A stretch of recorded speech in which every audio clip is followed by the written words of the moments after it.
कभी कभी लाइफ में हमारे सामने ऐसी सिचुएशंस खड़ी हो जाती है जिनसे लड़ना मुश्किल होता चला जाता है। हालात हमारे कुछ ऐसे हो जाते हैं मानो सब कुछ खत्म हो गया हो। दूर दूर तक सिर्फ अंधेरा ही अंधेरा दिखाई देता है। कुछ समझ नहीं आता कि ऐसी सिचुएशंस में करें तो करें क्या। और कई बार तो ऐसी सिचुएशंस में क्विट करने का मन करता है। हालात चाहे तुम्हारे कैसे भी क्यों ना हो, एक बात तो तय है कि ये वक्त अभी गुजर जाएगा। चाहे अच्छा वक्त हो या फिर बुरा वक्त, गुजर जाएगा। लेकिन एक बात हमेशा याद रखना कि ज़िंदगी में कुछ भी कर गुजरने की अपॉर्चुनिटीज़ सिर्फ इसी वक्त में मिलती है, अगर उस सिचुएशन में क्विट ना किया जाए तो। क्योंकि विनर्स जो होते हैं वो कभी भी क्विट नहीं करते, और जो क्विट करते हैं वो कभी भी विनर्स नहीं बनते। आप क्या चाहते हैं, एक एवरेज लाइफ या फिर एक स्टैंडर्ड लाइफ? जब आप सड़क पर निकलो तो लोग आपको इग्नोर करें, या फिर जब आप सड़क पर निकलो तो हर इंसान की नज़र आप पर हो? क्या चाहते हैं आप? लोग आपसे ये कहें कि इंसान कुछ नहीं कर सकता, या फिर ये कहें कि ये बंदा कुछ ना कुछ करके दिखाएगा, ये बंदा कुछ चेंजेस ला के दिखाएगा। लेकिन कैसे करेगा? क्विट करके। मर जाना, लेकिन क्विट मत करना। चाहे परिस्थिति कितनी भी विपरीत क्यों ना हो, कभी भी क्विट मत करना। आपका समय आज बुरा है, कल और बुरा होगा, लेकिन परसों आपकी जीत होगी। लेकिन सिर्फ शर्त इतनी सी है कि आप उस सिचुएशन में टिके रहो और क्विट ना करो। ये प्रकृति चाहती है कि हम इन परिस्थितियों से लड़ें, संघर्ष करें, ताकि हम और मजबूत बन सकें। क्योंकि ये परिस्थितियाँ आती है हमें मजबूत बनाने के लिए, ना कि हमें कमज़ोर बनाने के लिए। ये प्रकृति चाहती है कि आप और कामयाब बने, इसलिए आपके साथ कुछ न कुछ बुरा होता रहता है। और ना सिर्फ आपके साथ, बल्कि इस दुनिया में मौजूद हर इंसान के साथ हर समय कुछ न कुछ बुरा होता रहता है। ये प्रकृति का नियम है, हम इसमें कुछ नहीं कर सकते। हमारा क्या कर्तव्य है? हमें सिर्फ इतना सा करना है कि टिके रहना है, चाहे परिस्थिति कैसी भी हो।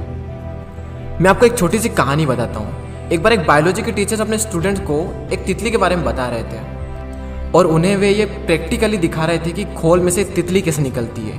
और वो टीचर ये कहकर चले गए कि कोई भी स्टूडेंट्स उस तितली की मदद नहीं करेगा। वहाँ पर जितने भी स्टूडेंट थे वो ध्यान से उस खोल में से तितली को निकलते हुए देख रहे थे।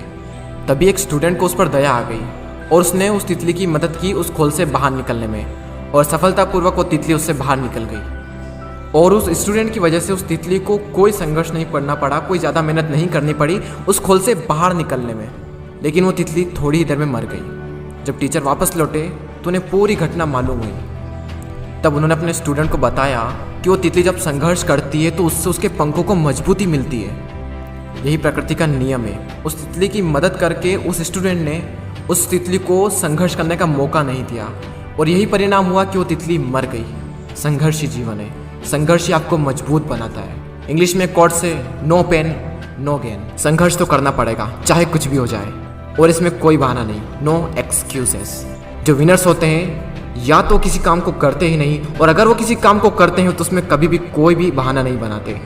और जो लूजर्स होते हैं वो किसी भी काम को करेंगे तो हर किसी में बहाना बना देंगे। अगर वो चाहें तो बहाना बनाने पर पूरी एक बुक लिख सकते हैं। मेरी तो किस्मत ही खराब है, मेरे साथ ही ऐसा क्यों होता है, मेरी एज बहुत कम है, मेरी हाइट बहुत कम है, मैं काला हूँ, मैं सुंदर नहीं हूँ, लोग मुझे पसंद नहीं करते, मैं ज़्यादा पढ़ा लिखा नहीं हूँ, मेरे पास टाइम नहीं है, मेरी आवाज़ अच्छी नहीं है, मेरे पास ये नहीं है, मेरे पास वो नहीं है, काश ऐसा होता, काश वैसा होता। देखो, जो जैसा है वो वैसा है। ना तो आज तक कुछ बदला है और ना ही कभी कुछ बदलने वाला है, तब तक जब तक कि आप अपने आप को नहीं बदल लेते।